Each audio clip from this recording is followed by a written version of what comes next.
Muy buenas noches a todos. Muchísimas gracias por conectaros en este lunes, en el cual, 5 de septiembre, retomamos nuestro programa de actividades del Club de Ciencia Boadilla en un nuevo curso que espero que nos vaya a todos fenomenal. Deseamos que hayáis pasado un fantástico verano y muchas gracias por conectaros.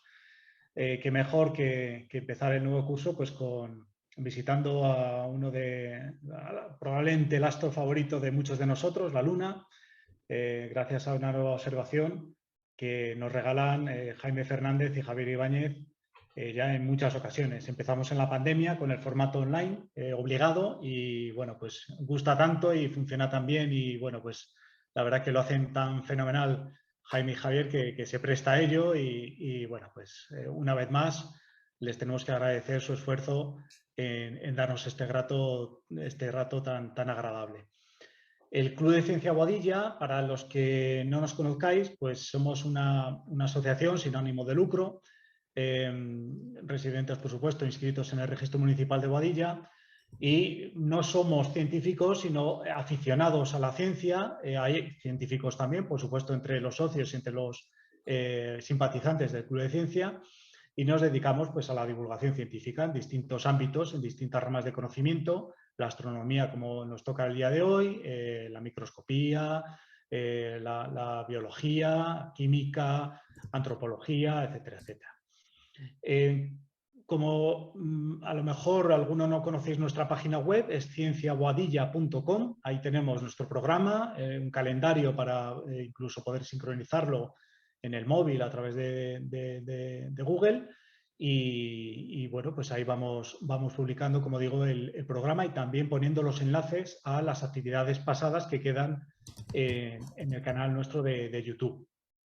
Y nada más, por favor os pedimos que mantengáis apagados el micrófono y la cámara para evitar interrupciones de sonido y de imagen durante la actividad y podéis realizar preguntas en el chat, estaremos atentos para pues, en determinados momentos pues, transmitírselas a Javier y a Jaime.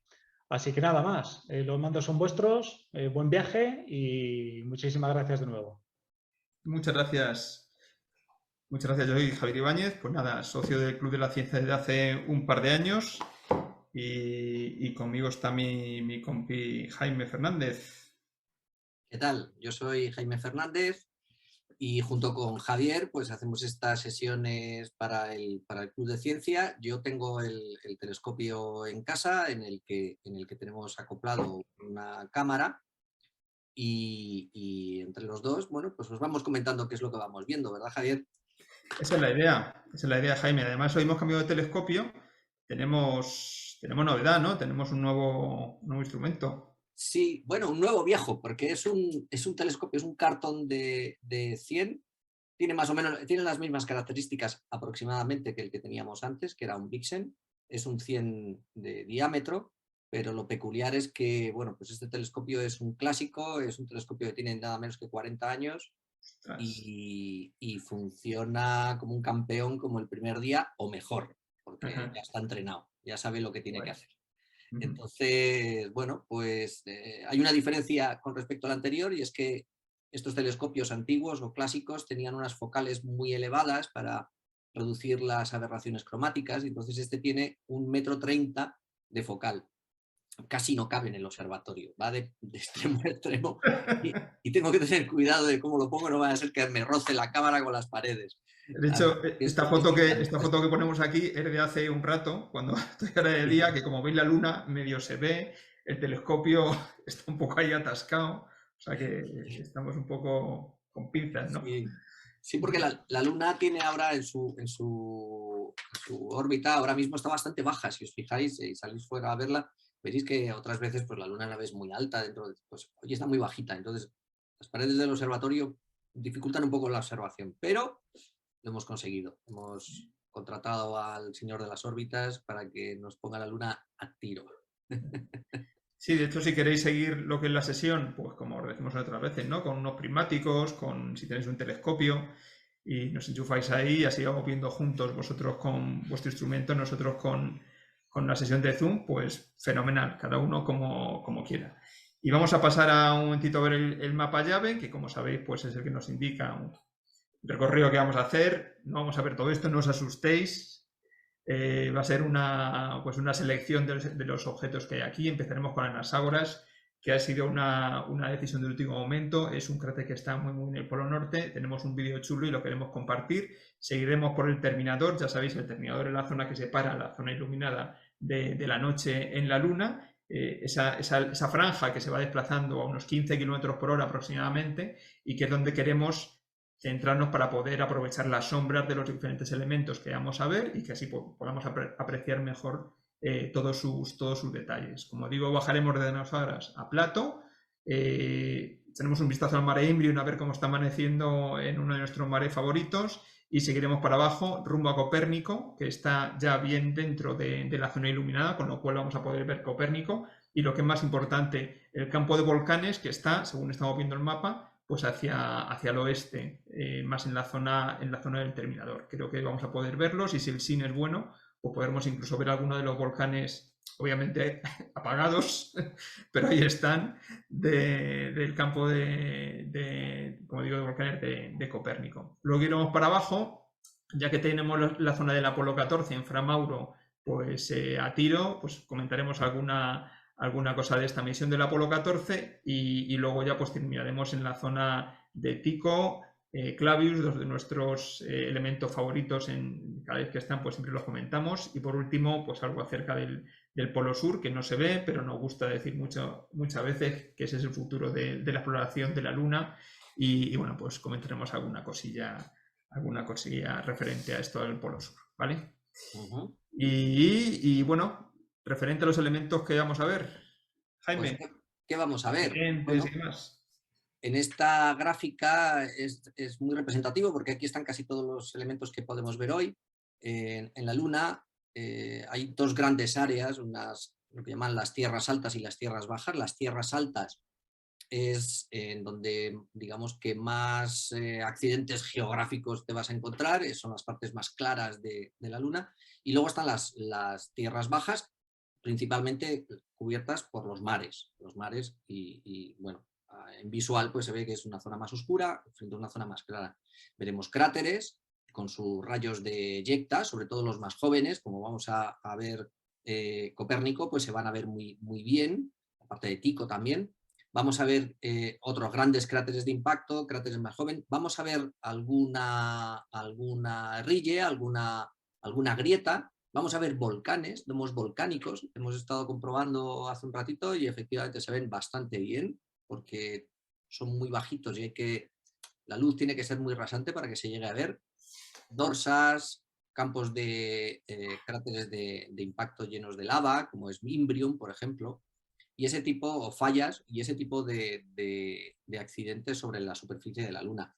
Entonces, bueno, no me extiendo mucho más. Yo creo que vamos a empezar a hablar de Anaxágoras, ¿verdad? Pues sí, y qué mejor que hablar con él con un vídeo. Muy bien, vamos a verlo.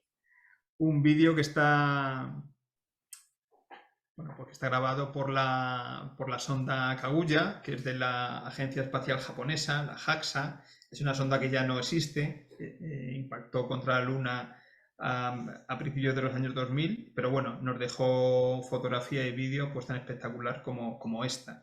Entonces, muy rasante, casi todas las imágenes rasantes. Yo no veo el vídeo. Ah, vale, ahora sí. Vale. Pues este es el cráter Anaxágoras, se ve mejor que con nuestro telescopio. Y bueno, pues aquí vemos todos los detalles como digo, de este cráter, que tiene 50 kilómetros de diámetro, y se puede apreciar pues todos los elementos que configuran un cráter, que son esos picos centrales, que en este caso están bastante derruidos, esas terrazas que bordean el cráter y que también se han derrumbado en gran parte. Y bueno, pues queríamos empezar con este vídeo de alta resolución para que pudierais apreciar de primera mano pues este elemento. Vamos a verlo en el telescopio, Jaime. Hemos estado viendo antes que sí que se veía bien también, porque como está cerca del terminador, pues podemos ver esas sombras que se proyectan dentro del cráter, y por tanto nota esa imagen como de 3 dimensiones. Y además nos permite también apreciar un tema de datación de elementos en la Luna, Bien, primero vamos a señalar dónde está. Esto ya es imagen en directo de la Luna, lo que estamos viendo ahora mismo. Y aquí arriba, vamos a ver, que os lo marco. ¿Dónde está el láser? Aquí. Y este es el cráter Anaxágoras, ¿verdad? Ese es, como decía, 50 kilómetros de diámetro. Podemos ver lo que es la sombra en el interior. Y una cosa muy interesante que estaba viendo ahora es pues cómo este cráter, que es muy posterior al cráter grande de la derecha, que está muy erosionado, pues es una forma de saber pues cuál es la edad de los diferentes elementos que hay en la Luna. El cráter nuestro tiene unos 1000 millones de años aproximadamente de antigüedad, ese de ahí, Anaxágoras, y como veis está sobre el borde del cráter que está a la derecha y que está, pues como decía, muy deteriorado, porque tiene unos 4000 millones de años de antigüedad por contra. Ese de ahí se llama Goldsmith, es mucho más grande que nuestro objetivo, lo que estamos viendo ahora, pero también mucho más antiguo. Al inicio del bombardeo de meteoritos, de la formación de la Luna, sistema solar, etcétera, los elementos que impactaban eran mucho mayores que los que posteriormente fueron impactando, y aquí lo podemos ver pues como Anaxágoras, 50 kilómetros de diámetro, tiene solo 1000 millones de antigüedad, y Goldsmith, que está a su derecha, pues tiene los 4000 y pico. Vamos, si quieres, para abajo. Con esto empezamos con Anaxágoras, y ya hemos dicho que luego íbamos a ver al Mare Imbrium. El Mare Imbrium, que es también un elemento muy antiguo, como ha comentado antes Jaime, los mares pues son cráteres de impacto de unos meteoritos enormes. En este caso, pues se calcula que el impactador que originó este mar es toda esta superficie oscura que vemos aquí en el centro de la pantalla, si la puedes señalar, pero bueno, todo lo que hay en la pantalla es el Mare Imbrium. Incluso hay parte que está todavía en la zona oscura de la Luna, no ha amanecido completamente en Mare Imbrium. Como digo, se formó hace también unos 4000 millones de años y bueno, pues inicialmente formó un cráter como el que hemos visto antes en las horas, pero con la diferencia que este impacto fue tan terrible, fue tan enorme, que se fue lo que es el manto de la Luna, la lava que había en el manto de la Luna, fue fluyendo poco a poco y fue inundando el interior del Mare Imbrium, con lo cual la superficie que vemos actualmente pues está formada por esa lava que fluyó del interior, y por eso también es la razón por la que sea más oscura, igual que el resto de mares que podemos ver en la Luna. Si salís, como decíamos, a simple vista con los telescopios, con los prismáticos, podréis ver el resto de mares de la Luna que tiene un color más oscuro, un albedo distinto que el resto de la superficie de lo que son las tierras altas. Básicamente, un par de datos más. El anillo interior, como veis, hay diferentes anillos. Estaba señalando justamente unos picos, unos montes que hay en el interior del mare, esos de ahí. Efectivamente, pues son restos de los diferentes anillos que se formaron a la hora de producirse ese tremendo impacto que formó el mare. Estas pequeñas colinas, efectivamente, que son, algunas sí los hemos visto, que son los montes Tenerife, los montes Spitsberg, diferentes restos, lo que son los picos, la parte superior de esos anillos que se formaron a la hora pues eso, es lo que quedó por encima de ese mar de lava que inundó todo el cráter. Sí, toda esa zona son los montes Tenerife, la que he marcado. Eso es. Tiene un diámetro, para que os hagáis una idea, de unos 1200 kilómetros, lo que es el Mare Imbrium. Como digo, no aparece todo en la imagen porque todavía no ha amanecido, aparece una parte. Y bueno, pues en días posteriores, si echáis un vistazo, pues veréis cómo sigue aumentando. ¿Quieres comentar algo del Mare Imbrium? Sí, Mare Imbrium tiene una cosa muy característica, que son los esculpidos. Están más al sur, sobre todo donde más se ve, es en esta zona. Lo que pasa es que ahora en esta lunación se ve menos. Pero en toda esta zona de Imbrium hay lo que llaman los esculpidos. Ahora se ve en parte, quizá, bueno, toqueteando un poco con el contraste, podríamos llegar a ver algo más, ¿no? Esos esculpidos son como grandes rayajos que se han producido sobre la superficie de la Luna, fruto de o bien la eyecta directa de materiales tras el impacto de Imbrium, o bien por la lluvia de escombros que se produjo posteriormente, ¿no? Una lluvia de escombros que bueno, pues se desplaza de una forma lineal y deja unas marcas radiales muy significativas, muy representativas. Y fue bastante importante en su época para realmente conocer el origen de estas cuencas de impacto y los propios cráteres, ¿no? Porque realmente hasta hace relativamente poco no se sabía muy bien cuál era el origen de todo esto. El ver las huellas sobre la Luna y tener la teoría de que efectivamente estas huellas eran fruto del impacto de estos grandes mares, que eran cuencas de impacto gigantescas, bueno, pues hizo que evolucionara mucho la forma de ver la Luna y la geología y la formación lunar. Muy bien, pues muchas gracias. Oye, nos hemos dejado a Platón. Plato, hemos Uno saltado de directamente. de nuestros cráteres favoritos, que está ahí, esa especie de... Bueno, el nombre evidentemente hace referencia al filósofo griego, pero también se le conoce como el gran plato negro, porque como veis tiene un color, tiene un albedo mucho más oscuro. Realmente es el albedo, el albedo es la cantidad de luz que refleja un objeto, ¿no? El albedo en este caso, ese color oscuro parece más oscuro porque está acrecentado por lo que es el contraste con el borde del cráter, que es de un color más brillante. Todo eso ahí es plato, que tiene unos 100 kilómetros más o menos de diámetro, parece que es un círculo perfecto, y bueno, tenemos la suerte de que al estar cerca del terminador podemos ver cómo la sombra de lo que son el borde de las paredes nos permite intuir cuál es la forma real de esas paredes. Luego, una fotografía que tengo, podremos ver cómo ese borde del cráter realmente es muy irregular, que es algo que no podríamos apreciar si no viésemos esa sombra que se proyecta sobre la superficie del mismo. Referente a Plato, comentar que se formó al poco tiempo de formarse el propio Mare Imbrium. Como os he comentado antes, Mare Imbrium pues se formó el impacto, fue fluyendo la lava, de una lava muy densa en el transcurso de los años, y antes de que terminase ese formarse del Mare Imbrium, pues probablemente llegó el impacto que creó este cráter de aquí, Plato. La lava que fluyó a través de unas grietas que ahora están tapadas desde el Mare Imbrium al interior de Plato, en la que le da ese color característico. Además es, como nota curiosa, deciros también que este color se acrecienta más, este color oscuro se acrecienta más conforme aumenta la lunación. Estamos en creciente, conforme más incida los rayos solares desde la vertical, pues podréis apreciar cómo este cráter cambia de color. Y además, bueno, a modo de curiosidad, tienes un telescopio, quieres probar qué tal es la potencia del telescopio, pues hay dos objetos que utilizamos todos los aficionados, que son Plato y Clavius. Si en Plato consigues ver los diminutos crátercillos de 2-3 kilómetros que hay en el interior, pues tienes una buena noche y tienes un buen instrumento. Y lo mismo ocurre un poco con Clavius. No me enrollo más. Jaime, ¿comentas algo más de Sí. Plato? Un segundo. Ya está. Ajá. No sé si os habéis fijado que de repente se ha empezado a ver muy mal, con muchas aguas. De hecho, ahora se ve un poquito... Bueno, hay bastante turbulencia hoy en la atmósfera, pero además es que acabo de mandar un WhatsApp a mi mujer para que no encienda el extractor de la campana.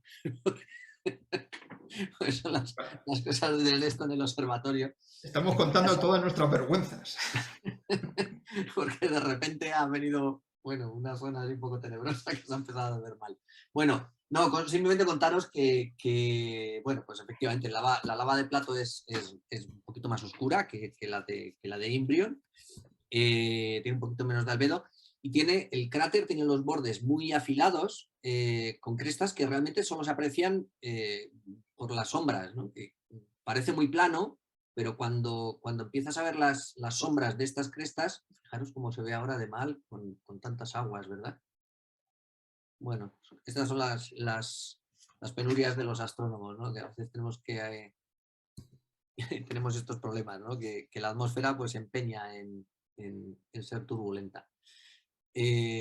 Aquí en el borde pues se ve unos picos, o se deberían ver unos picos que, bueno, pues es lo que nos ayuda a conocer un poco el relieve, ¿no? El relieve real de todo esto. Incluso aquí, en este lado, hay hay un derrumbe, porque en general todas las paredes están bastante derrumbadas, pero aquí hay un derrumbe muy significativo que tiene hasta nombre, se llama plato di Seda, que es un borde triangular que está hundido y ha generado o ha producido detrás un cañón, incluso, es decir, aquí como si fuera una grieta, que se ve aquí un poquito más clara. No se ve demasiado, pero bueno, algo se aprecia. No sé si tenemos alguna foto, Javier. Sí, mejor. A ver si Sí. recuperamos el sync. Si me dejas compartir. Listo.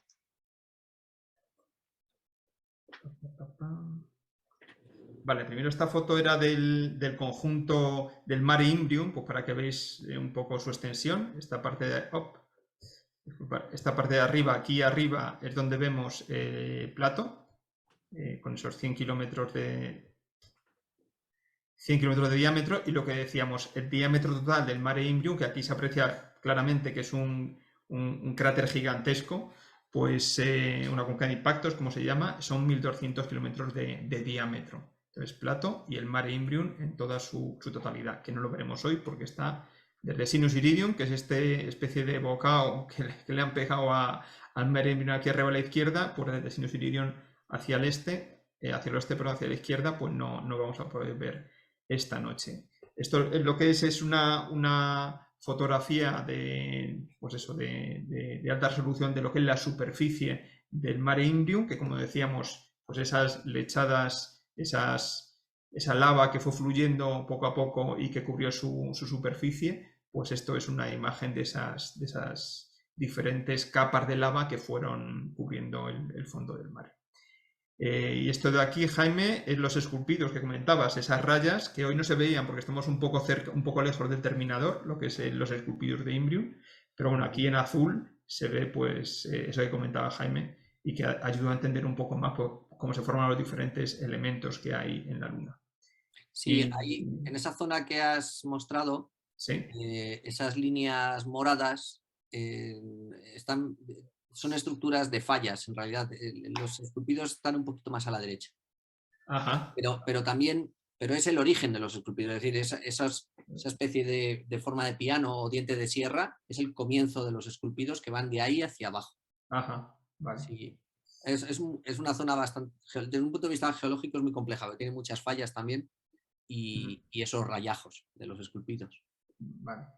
Y esto es una foto que queríamos enseñaros, pues eso, esto es en la fase menguante, es decir, justamente al contrario de lo que tenemos ahora. Esto es lo que tú comentabas, Jaime, este desprendimiento que originó esta formación, Plato Z, y que bueno, aquí se ve cómo las sombras realmente nos permiten ver pues, que no es lo que es una superficie uniforme el borde del cráter, sino que tiene unos picos pues muy importantes. Y esto es como lo veríamos hoy si tuviésemos un buen SIN y algo más de potencia en el telescopio. Y aquí vemos pues como son dientes de sierra todo lo que bordea al cráter. Perfecto. Y... si quieres seguimos. Plato, sí, vamos a seguir. Dime. Sí, seguimos. Sí, vamos al telescopio de nuevo. Vamos a saltar hacia el sur de Imbrium, si os parece. La parte de Alpes y Cáucasos y todo esto lo vamos a dejar porque es de otra lunación anterior. Y vamos a ir directamente hacia Cárpatos, que están al sur. No estoy compartiendo, ¿verdad? No. Vale, ahora sí. Ahí está. De nuevo tenemos aquí Plato, los montes Tenerife, la cuenca de Imbrium y nos vamos un poquito hacia el sur. Y aquí hacia el sur lo que nos encontramos es toda esta estructura que os ha enseñado antes Javier en la fotografía, donde se apreciaban muy bien todas las fallas y el comienzo de los esculpidos. Y un poquito más a la izquierda tenemos los montes Cárpatos, que son estos que hay aquí. Los montes Cárpatos tienen aproximadamente unos 360 kilómetros de largo, un poquito más claro, unos 360 kilómetros de largo, 60 de media de ancho, y tiene varias cumbres muy altas, de 2.400 metros, y bueno, ya veis que junto a Apenino, Cáucaso y Alpes, pues forman uno de los anillos de esta cuenca de impacto. Es una de las cuencas más, digamos, desde un punto de vista geológico bastante interesante, ¿no? Por todas las estructuras que ha generado alrededor. Esto es Eratosthenes y toda esta es una zona, si os fijáis, es un poquito más oscura, que es una zona de piroclastos. Entonces, toda esta zona está bañada en piroclastos que son de origen volcánico. Pero nos vamos aquí, ¿no? A Copérnico. Pues sí, este es es conocido como el ojo de la luna, y si salís a ver la luna, pues probablemente llame la atención, porque es un cráter que está muy en perpendicular con respecto a la Tierra, y bueno, pues es facilísimo verlo y que llame mucho la atención en cuanto a cráteres se refiere. Es un cráter además bastante joven, tiene solamente 800 millones de años, y bueno, pues lo que es el interior del cráter, como veis, desde aquí, con este telescopio y vía zoom, se puede apreciar los 3 picos que hay, las 3 formaciones montañosas que hay en su interior, esos 3 picos que están dentro del cráter y que ahora comentaremos brevemente cómo se formaron.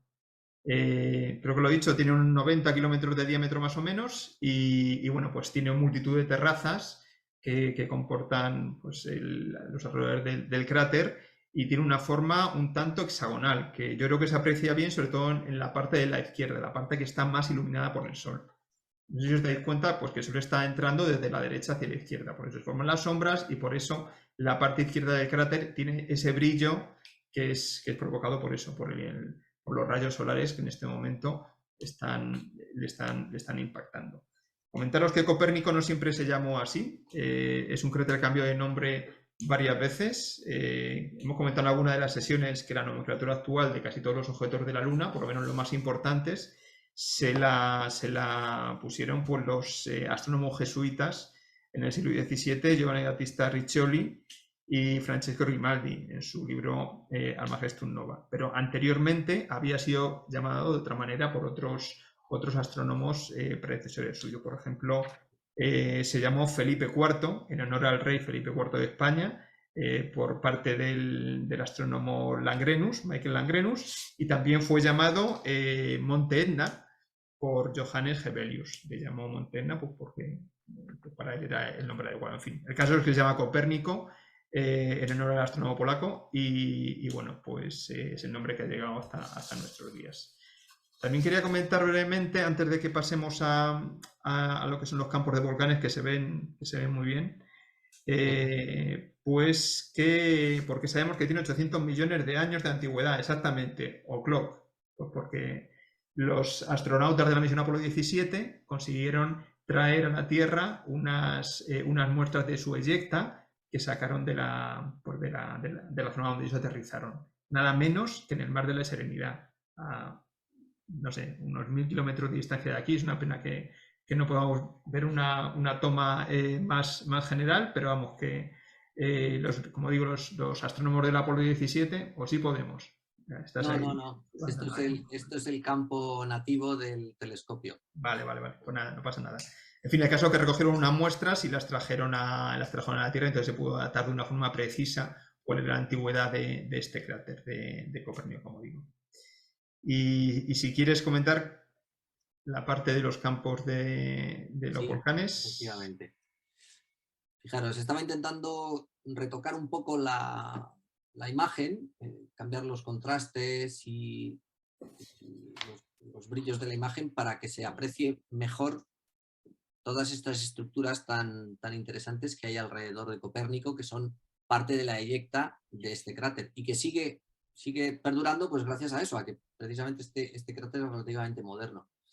Y aquí tenemos una parte muy interesante de la Luna, algo que generalmente no se le presta mucha atención a los aficionados porque a veces, bueno, pues es un descubrimiento, ¿no? Saber que toda esta zona de aquí está llena de domos volcánicos. Todo esto son, en muchos de los casos, algunos son escombros del propio cráter, pero hay algunas estructuras muy específicas que son domos volcánicos, son por lo general domos de muy poquita altura, unos 200 y pico metros de altura, pueden llegar a tener unos varios kilómetros de ancho, pero la altura es muy poquito, son varios cientos de metros. Y eso lo que hace es que es bastante difícil observarlos si la luz no es perfectamente tangente, si no es en una fecha de lunación, pues como por ejemplo la de hoy, que es bastante propicia, aunque por desgracia, bueno, pues el SIN hoy, las turbulencias, como veis, nos están jugando una mala pasada y esto baila muchísimo. Pero toda esta zona es la conocida como, la voy a marcar con el lapicerito, es la conocida como Domeland, como la tierra de los domos. Y está lleno de estructuras volcánicas, muchas de ellas con un puntito en el centro, que en noches un poquito más claras y con más potencia de aumento, pues se puede llegar a apreciar, que son pues, las bocas del volcán, son las bocas de estos domos volcánicos. Son muy parecidos a los volcanes de escudo que hay en la Tierra, montículos muy leves, muy pequeñitos y con una lava muy, muy líquida, digamos, que lo que hace es que, bueno, pues simplemente le sale como un bultito y ya está. Mira, si quieres, déjame que ponga la foto ahora, ¿vale? Porque así yo creo que la gente lo podrá entender mejor. Ahí lo tienes. Y lo explicas con la fotografía. Este es Copernicus, aquí está el Domeland que comentaba Jaime, y esta es una foto, bueno, utilizamos, como hemos dicho antes, fotos o bien de la LRO, del orbitador lunar, que sigue orbitando en torno a la Luna haciendo fotografía de alta resolución, o bien de misiones Apolo, ¿vale? Para que no lo sepa. Pues aquí están tus volcanes, Jaime. Sí, Hortensius, por ejemplo, toda la zona, mira, ahí veis Omega, Sigma, Phi, se siguen manteniendo esos nombres con el sufijo griego, pero se han mantenido en el caso de los domos volcánicos. Bueno, si tenéis curiosidad con el telescopio es ir buscando esa zona, fijaros, mirad qué interesante cómo hay, se aprecia incluso las bocas de los domos volcánicos. Ajá. Sí, pero esto, conseguir verlos tienes que estar, como decíamos antes, la noche adecuada. Es decir, hoy lo vemos, mañana probablemente, como el sol ya no incidirá tan rasante, no podremos apreciar lo que son las bocas de los volcanes, ni los volcanes en sí. Se perderán en la luz reflejada. Tiene poquísima altura, son muy chatos. Sí, esta es una última foto de eso, más cercana. Bueno, y comentaros el tema de los picos que había en Copérnico, ¿no? Pues cómo se habían formado. Este es un diagrama, va de derecha a izquierda, de arriba a abajo, pues las diferentes fases de formación de un gran cráter, en este caso como el que veíamos Copérnico, como el que hemos visto también al principio, esos cráteres lunares que terminan teniendo por lo que es un pico central. Inicialmente se produce un impacto por parte de un meteorito, de un impactador, que lo que provoca es pues, que la eyecta salga fuera de ese cráter de impacto que se está formando, y además hay una serie de ondas de choque que van hacia el interior de la Luna en este caso. Esas ondas de choque en la parte B, en la parte de la derecha, pues se ve cómo rebotan con lo que es en el interior de la Luna, rebotan justamente las que van más en vertical, y ese rebote es el que provoca pues, que lo que es el terreno ascienda de nuevo y se monte y se forme ese pico que apreciamos en muchos de los cráteres que vemos aquí en la Luna. Además de que se forma ese pico interior, pues lo que es la eyecta desciende y entonces forma una serie de o bien cráteres secundarios alrededor del cráter principal, o bien lo que son materiales que se van acumulando y que al final estos materiales que se van acumulando se terminan en muchas ocasiones derrumbando y van formando esas terrazas que podemos ver que son como diferentes pisos y que en el caso de Copérnico pues que se pueden apreciar también. Luego volvemos a verlo otra vez en el telescopio. A modo de curiosidad, lo que os decía, aquí está en el centro Felipe IV, Langrenus, pues le puso el nombre al cráter que mejor se veía con los medios que tenía en la época, pues al monarca español, que en este caso le tenía su servicio. Y sin embargo, pues posteriormente Riccioli le cambió el nombre, este es el mapa original de Grimaldi, y le puso el nombre actual de Copérnico, a modo de curiosidad. El Apolo 12, pues fotografiando nuestro cráter, aquí se aprecia muy bien lo que son las terrazas que comentaba antes y esa formación de 3 picos centrales, como decía antes, 293 kilómetros de diámetro, Y esto es una toma cenital, pues justamente, no sé si es posterior a lo que estamos viendo hoy, ¿verdad, Jaime? No tenemos esta sombra que pasa justamente por la mitad en el telescopio, ¿no? No, Pero sería bueno, un poquito antes. un poquito antes, vale. Pero Un como poquito veis antes. aquí, la sombra tanto de los picos como del borde lo que nos permite apreciar realmente pues, cuál es el relieve real de los bordes del cráter. Y esto era todo lo que tenemos para Copérnico. Y seguimos para abajo, ¿no? Mira, ¿ves? Sí, aquí está Copérnico con las terrazas. Ajá. Y la sombra, pues que es un poquito más corta porque está más alto el sol, ¿no? Sí, Toda la sí. zona de Domelan. Durante la noche llegará a la mitad, porque como os hemos dicho antes, la velocidad del terminador, la velocidad con la que se desplaza la sombra, es de 15 km por hora. Pues así echándole a ojo de buen cubero, si estos son 93, la mitad son 45. En un par de horas ha llegado al centro de Copérnico la mitad de la sombra, más o menos. Muy bien, pues si te parece seguimos un poquito más abajo. Ok. Vale, como habíamos dicho antes en el mapa llave, pues aquí en la zona del Mare Cognitium, que es esa zona que estamos viendo ahí, pues hay un sitio interesante porque aterrizó el Apolo 14. Entonces, justamente en un sitio que se llama Fra Mauro. Y casualmente... Yo creo que es por esta zona de aquí. No estoy seguro, Javi. Sí, por ahí puede ser. Por ahí, ¿no? Lo que sí es que lo veo muy pequeño. Sí. Un segundito. Ahí está. Un poquito más grande si lo necesitas. Mira, por cierto, se ve un poquito la espada. La espada, sí. Sí, pues entonces es más al norte, Fra Mauro. Un poquito más al norte. Sí, bastante más. Nos hemos pasado bastante. Sí, ahí en el centro. Aquí estamos, por toda esta zona de aquí, ¿verdad? Ahí justo, sí. Ese cráter ahí grande, ese cráter grande que apenas se ve, eso Fra Mauro. Bueno, el caso es que ahí aterrizó el Apolo 14 y no se ve el telescopio. Pero no. Tenemos un vídeo que queríamos enseñaros, pues a modo de curiosidad, porque bueno, del Apolo 14 señalar que fue bien la misión consecutiva al Apolo 13, como sabéis, como todos sabemos, el Apolo 13 falló, tuvo problemas, volvió, y sin embargo en el Apolo 14 pues llegó al mismo sitio, a esta región de aquí, que el Apolo 13.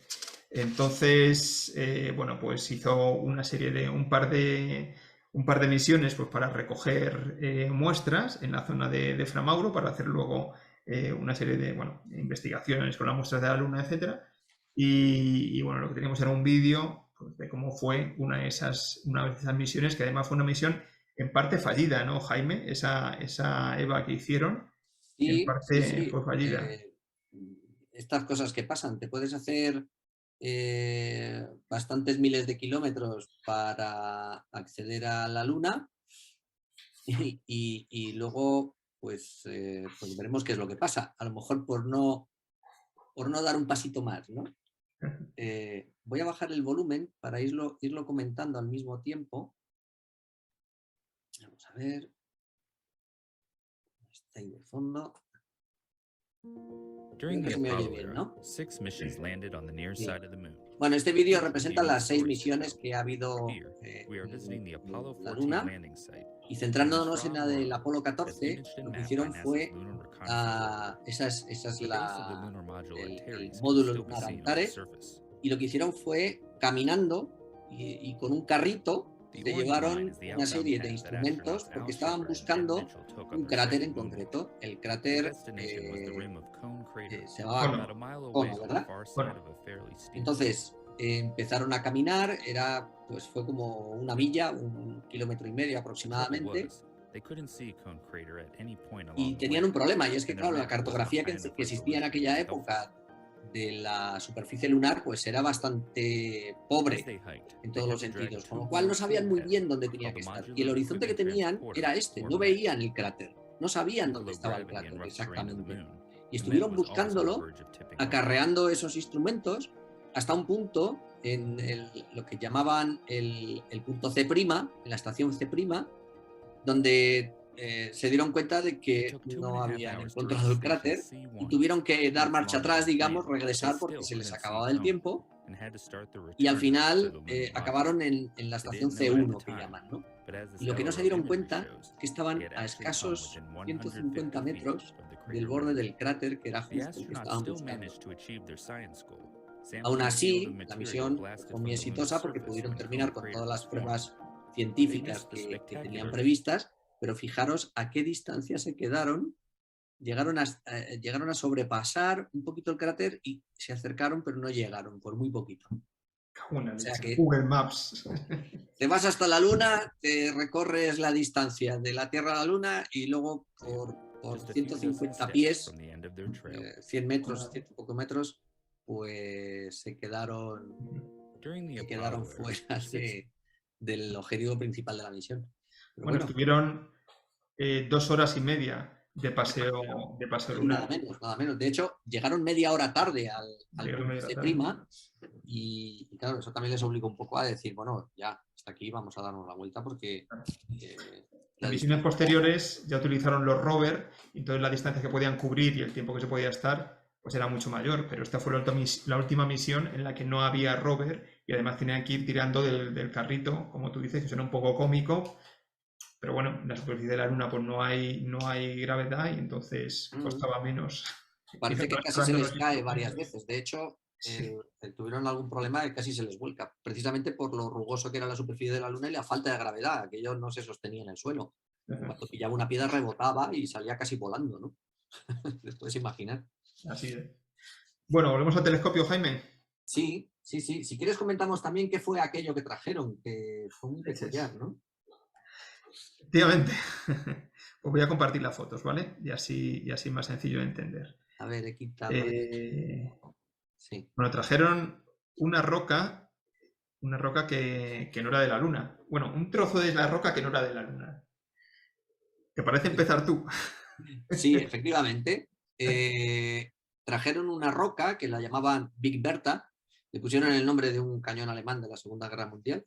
La Primera Guerra Mundial. Unos cañones enormes que tenían los alemanes. Pesaba como 9 kilos y tenía pues, unos 23 centímetros, un pedruscazo. Y lo que se encontraron analizando la roca es que contenía brechas. Las brechas son como restos de otros impactos que se apelotonan, se amalgaman dentro de una roca, ¿no? Y contenía una brecha con materiales raros en la Luna y muy frecuentes en la Tierra. Porque además eran materiales que tenían que haber tenido o tenían que haberse formado con ahí está. Esta es la roca. Tenían que haber formado con en determinadas condiciones de oxígeno, de CO2, oxígeno de agua, no el oxígeno que hay ahora mismo en la Tierra, sino el oxígeno primitivo de la Tierra, y compuesto de cuarzo, de feldespato, zircón. Son minerales muy comunes en la Tierra, pero que en la Luna son extremadamente raros, ¿no? Esa manchita que hay ahí. Era solamente un trocito muy pequeñito de la roca. O sea que luego cuando se traen muestras a la Tierra se analizan en profundidad y descubrieron esto, pues que había unas partículas muy pequeñas, pero que realmente esas partículas eran como agregados de la roca. Eso es. De la Big Bertha que habían traído en la muestra original. Y no podían haberse formado en la Luna. Eso se llaman brechas, que son, bueno, pues rocas compuestas de fragmentos de otras rocas, ¿no? Entonces lo que se determinó es que ¿cómo podía haber una parte de minerales tan comunes en la Tierra en la Luna? Bueno, pues lo primero para eso hay que entender que la Luna, la órbita de la Luna se ha ido alejando de la órbita de la Tierra a lo largo del tiempo. La Luna hace 3.900 millones de años pues estaba bastante más cerca de la Tierra de lo que está ahora. Con lo cual, la superficie que presentaba la Tierra, la posibilidad de que cualquier cosa, digamos, que saliera de la Tierra, impactara contra la Luna, pues era bastante mayor que la de ahora. No. Entonces, Aparte, Jaime, perdona, que en esa época era cuando, bueno, pues es la época de formación del sistema solar y cuando había una gran cantidad de meteoritos y de objetos que impactaban exacto, tanto en la Luna como en la Tierra como en todos los planetas. Entonces, la exacto. frecuencia de los impactos era mucho mayor de lo que es, por supuesto, habitual hoy en día y el tamaño de los impactadores era mucho mayor. Entonces, entre que estaba más cerca y había más impactos, pues es lo que producía que pudiera haber un intercambio, ¿no? Ujú, entre los planetas. efectivamente. Y fijaros el tamaño de la Luna y abajo a la derecha el tamaño de la Luna de hoy con el que había en aquella Bueno, época. Bastante más grande. si tuviéramos este tamaño de luna, ¿eh? Veríamos No, hasta las huellas de los rovers. no haría falta ni telescopio. Entonces, claro, lo que se piensa es que en ese bombardeo, alguno de la Tierra recibió algún impacto, ese impacto hizo que algún escombro saliera de la propia órbita de la Tierra, saliera despedido, chocara contra la Luna y, bueno, pues formara parte de la estructura de la Luna. Más tarde, posteriormente, en la edad geológica de la Luna, se produce la cuenca Imbrium, que lo que hace es que, a su vez, ese escombro sale volando y aparece en otro sitio, que a su vez una triple carambola hace que un cráter relativamente moderno pues haga aflorar precisamente esta roca que está compuesta de, ya os digo, es una brecha que está compuesta de muchos fragmentos de otras rocas que son de origen genuinamente lunares, pero algunas de esas brechas pequeñitas pues tienen origen terrestre. Con lo cual nos trajimos también la casualidad de encontrar eso, nos trajimos de la Luna una piedra de la Tierra. Qué fuerte. Mira, pues este es el carrito que comentabas antes, alguna de las fotos del Apolo 14, cómo te dejaban esa huella por la superficie, por el regolito lunar y cómo pues tenía que ser arrastrado. Nada, alguna foto de la LRO, pues eso, de lo que es los restos de la misión que se pueden apreciar actualmente. Y yo creo que volvemos al telescopio. Estos son los astronautas, pues ya con las muestras, analizando las muestras que habían traído a la Tierra, justo antes de encontrar la sorpresa de que había una roca de la Tierra en las muestras que habían traído desde la Luna. Vaya carambola. Y lo milagroso es que no vinieran contaminadas, porque fijaros que... Bueno, sabemos de algún caso de contaminación, ¿no? sí, Efectivamente, este señor sí, sí, va corta. exacto. Entonces, bueno. Bueno, Bueno, pues pues volvemos al seguimos. telescopio entonces. Venga. Vamos a ver. La noche, el SIN de la noche no es especialmente bueno, por Sí, desgracia. Esto es lo que tenemos. Bueno, hemos visto Fra Mauro. A ver un segundito que os lo anoto. Hemos bueno, visto la zona de Fra Mauro, la zona de ahí está. aterrizaje del Apolo 14, y toda esta zona es el Mare Cognitium. Sí, es un mar más pequeño, evidentemente, que el Mare Imbrium. Este mar, pues, tiene también una gran antigüedad, se calcula entre 3.000 y 4.000 millones de años de antigüedad. Pues ya hemos dicho que los mares están formados al inicio de la Luna y este también. Y bueno, pues el tamaño que tiene es bastante menor, tiene solamente, además es un tamaño irregular, unos 300 por 200 kilómetros de diámetro. Y lo que sí es que se formó, pues como he dicho, en el periodo ímbrico.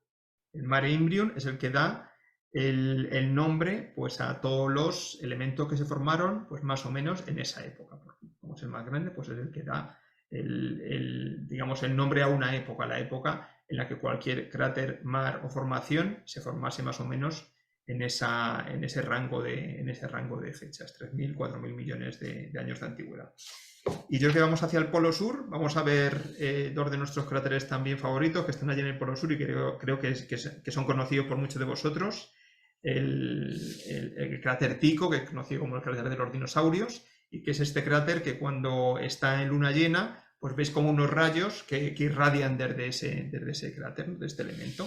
Lo tenemos ahí a la derecha, es un cráter pues, del tamaño más o menos de Copernico, un poquito más pequeño, 76 kilómetros de diámetro, pero lo que sí es que es un cráter pues muy, muy joven y por eso tanto de su brillo como que la eyecta pues se puede apreciar prácticamente en toda la superficie la Luna. Como digo, si salís dentro de unos días, cuando la Luna esté en llena, con unos prismáticos vais a ver pues, los rayos que surgen de ahí, de ese cráter que está señalando Jaime, y que, como digo, es además un cráter que tiene unas paredes muy altas debido a esa juventud, como digo, de 4.500 metros de altitud, esas terrazas, y el pico de dentro tiene 2.000 metros de altitud. Es el pico que se forma por el rebote que habíamos explicado antes de lo que son las olas de impacto en el interior de la Luna. Pues ese pico tiene 2.000 metros de altitud. Ahora vemos alguna foto. Y las marcas radiales pues abarcan hasta 1.500 kilómetros de longitud desde lo que es el propio pico. Se pudo datar... Sí. Sí, Jaime, ¿has comentado algo? No, solamente que estaba intentando ajustar el contraste de la imagen para que se aprecien los rayos de la eyecta, que son bastante significativos en el caso de Tycho. Sí.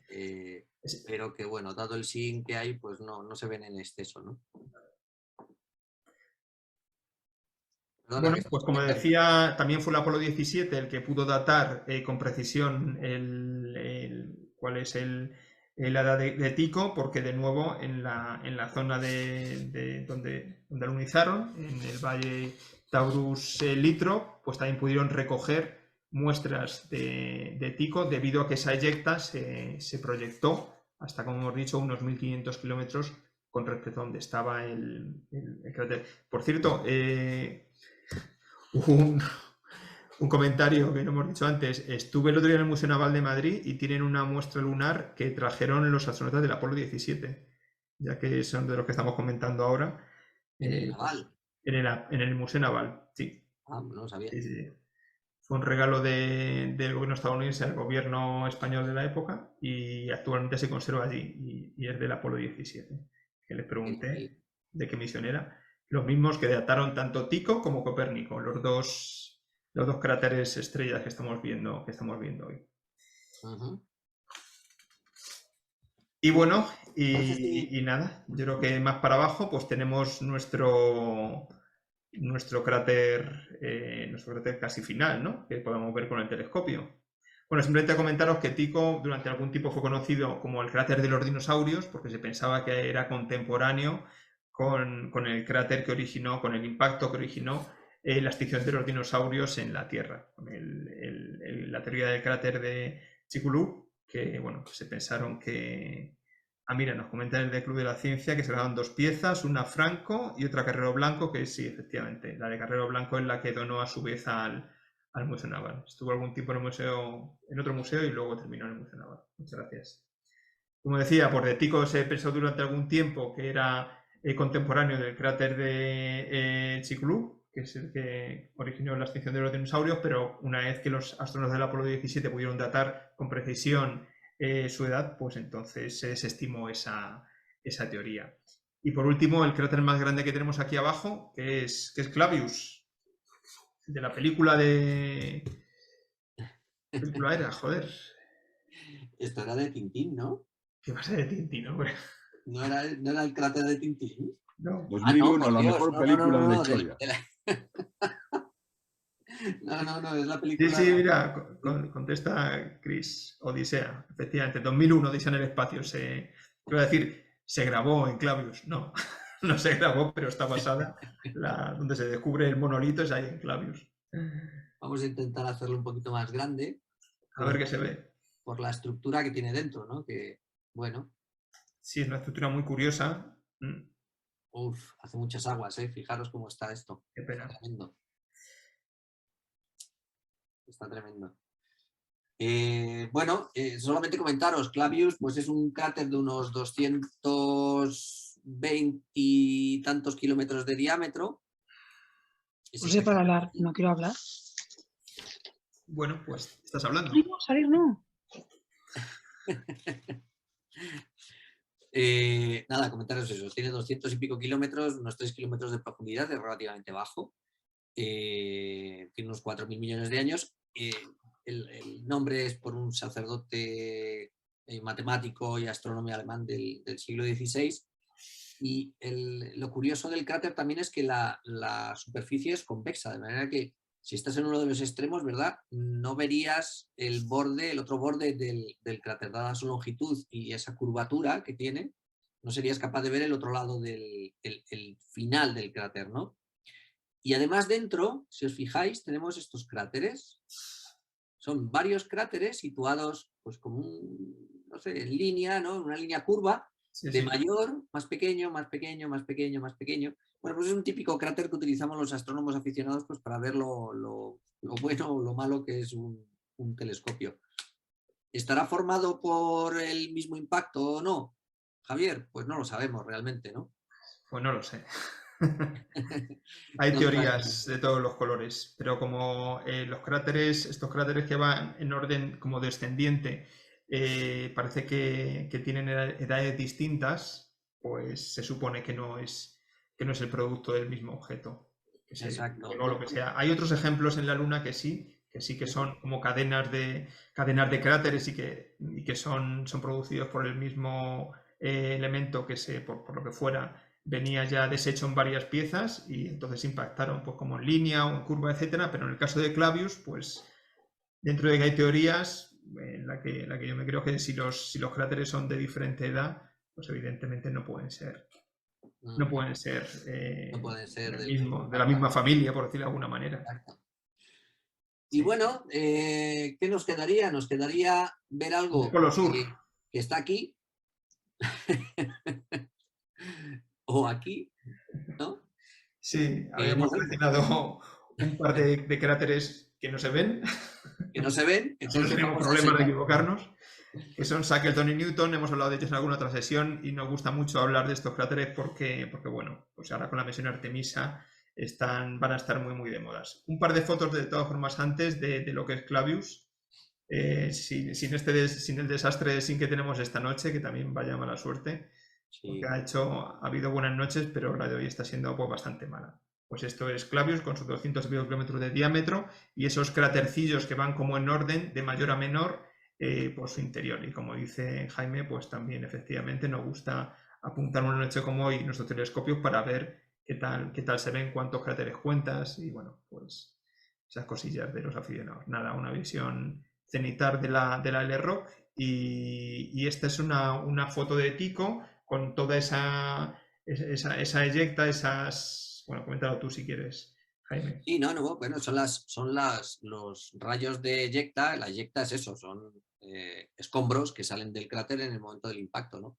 Hay de dos tipos, digamos, fundamentalmente, unas que son de eyectas lineales, digamos, ¿no? que salen en línea, y hay otras que tienen hacen una trayectoria balística y como una lluvia que luego cae, ¿no? Pero van formando estas líneas, ¿no? Estas líneas radiales. Bueno, pues que en luna llena se ven bastante mejor. Hoy se medio apreciaban. Era bastante difícil, sobre todo por el SIN. Tenemos un SIN asqueroso hoy, ¿eh? Sí, señor. Y bueno, pues este es interior de Tycho. Como veis, pues tiene, de Tycho, efectivamente, pues tiene sus terrazas, su formación montañosa en el interior. Hemos comentado antes cómo se formaba. Tycho con la sonda, una fotografía de la sonda JAXA. También esta foto es espectacular, parece que estás allí. Y bueno, pues ya que el polo sur no lo podemos ver con el telescopio, lo vamos a ver bueno, vamos a ver un vídeo, porque ¿no? el tema del polo sur, como decíamos antes, va a estar muy de moda. Y bueno, queríamos ver estos dos cráteres, Shackleton y Newton, ¿no? Era el otro. Que son cráteres pues, que tienen lo que se llama pues, luz perpetua y sombra eterna, casualmente. Porque en el fondo del cráter nunca da el sol y en el borde pues casi siempre da el sol. Pero vamos a ver el vídeo que yo creo es más fácil de entender. Y además ahí nos va a explicar por qué es tan interesante estas estructuras, ¿verdad? Sí. Vamos a ver. Te recuerdo que empezaba en el segundo. ¿Lo tienes ahí? Aquí, perdón. Si lo pones en el segundo 15. Bueno, tampoco es. Lo dejo desde el principio porque. Ahí está. Pues ya me la contraria. Return to the moon. Pues Together, baja un poquito. NASA, International. Gracias. Bueno, pues nada, el vídeo está hecho por una serie de fotografías de la LRO y lo que nos va a enseñar pues es cómo las sombras cerca del polo sur, bueno, cerca no, en el polo sur de la Luna, la parte iluminada y la parte no iluminada, pues va variando con respecto a los días lunares. En este caso la fotografía abarca 2 días lunares. Veréis abajo a la derecha pues una especie como de calendario, 2 días lunares que equivalen aproximadamente a 2 meses en la Tierra. Un día lunar, un mes, dos días lunares, pues son 2 meses. Como veis, las sombras van pasando y abajo pues se puede ver cómo durante 2 meses pues, se han tomado estas muestras. Estas zonas que vienen aquí son las que se han identificado como probables para el aterrizaje del ser humano en la Luna, por eso, porque están o bien constantemente iluminadas, con lo cual tienes energía constantemente, energía solar, o bien están muy cerca del borde del cráter, que tiene la noche eterna y por tanto en el fondo he detectado que hay agua en diferentes cantidades. En cuántas cantidades, pues no se sabe, pero sí que se sabe que hay agua.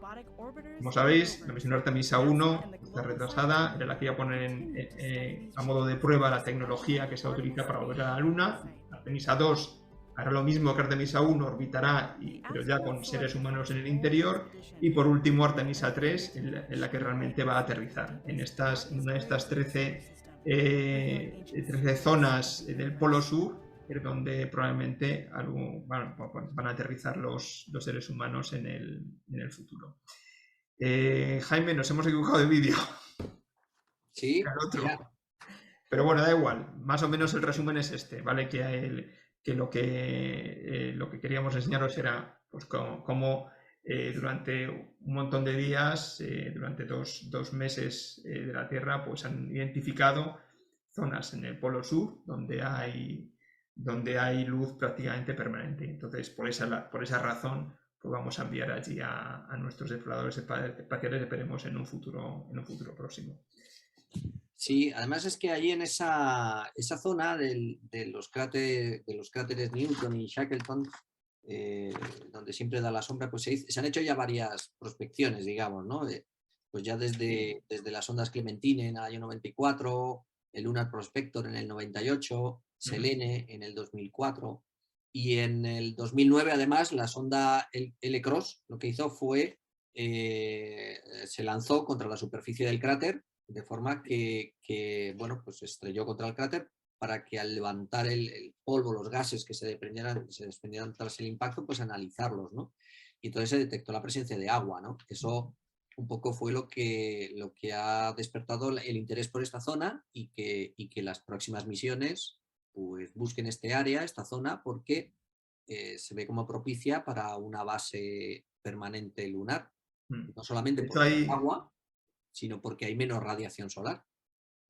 Y además tiene sol para generar energía. O sea, que tiene una serie de componentes. Cerquita. Además, antes de enviar en Artemisa 3 a los seres humanos, a los astronautas, se va a enviar otra sonda más, que es la sonda Viper, que esta sonda sí que va a aterrizar en el polo sur de la Luna, y lo que lleva un taladro, y lo que se pretende es que analice cuál es la cantidad de agua disponible en forma de hielo, porque además este agua en forma de hielo no es que haya una superficie de hielo, que haya trozos de hielo que puedas utilizar y aprovechar, sino que está mezclada con el regolito lunar y dependiendo de cuál sea la cantidad de regolito, la pureza, etcétera, pues se verá si es apropiado o no, pues enviar allí a los astronautas y establecer la base. O sea que quedan varios pasos, pero todos emocionantes. Esperamos compartirlo juntos, ¿no?